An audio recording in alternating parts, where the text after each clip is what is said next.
Hello ladies and gentlemen, guys and girls, my name's Kevin and welcome to my channel, The Art of Horror. Have you seen Bride of Frankenstein?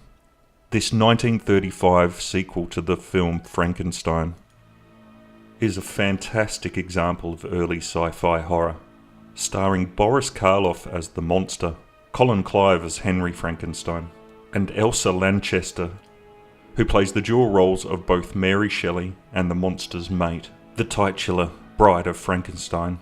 This film stands as a really good example of early special effects, and for its day would have been a special effects visual extravaganza. Boris Karloff perfectly plays the role of the monster, and easily steals the show, drawing the audience's sympathy as a misunderstood, sad creature. I think when this film was originally released, it would have created a fair bit of shock within the audience, and it's actually quite hard to tell in retrospect what is meant as humour and what has been included as shock value. I do feel though the director, James Whale, did intentionally inject humour and levity into some of the scenes.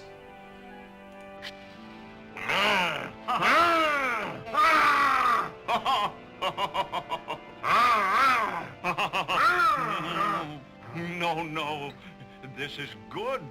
Smoke. You try. Smoke.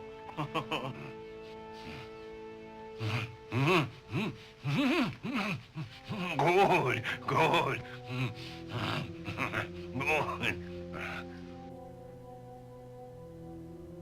This film often gets played on All Hallows Eve, and if you haven't seen it, I highly recommend watching it, as it is probably one of the most highly influential films within the sci-fi and horror genres.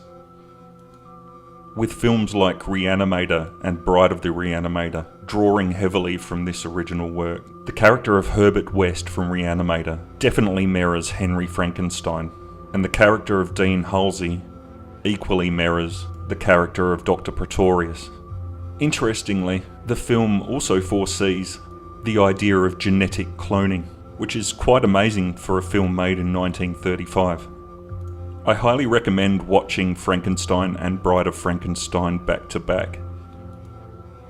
They are both relatively short films, both clocking in at just over an hour apiece.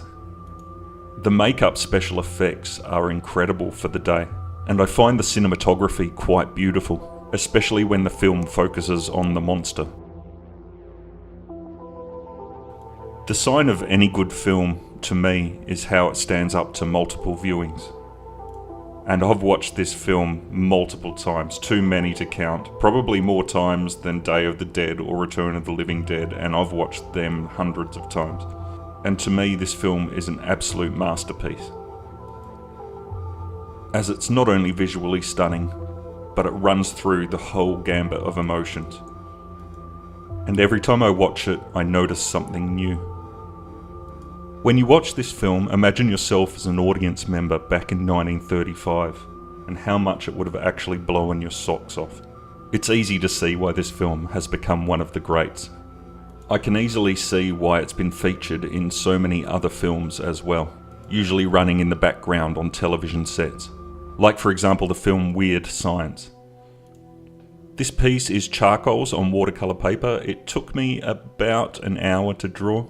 I really enjoyed watching this film yet again, and as I said earlier, if you haven't seen it, please do so, as I think you will be thoroughly amazed. Thank you all so much for watching. This has been Kevin for The Art of Horror. Until next time, goodbye from me.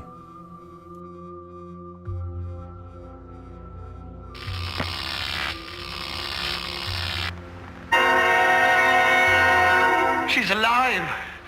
Alive!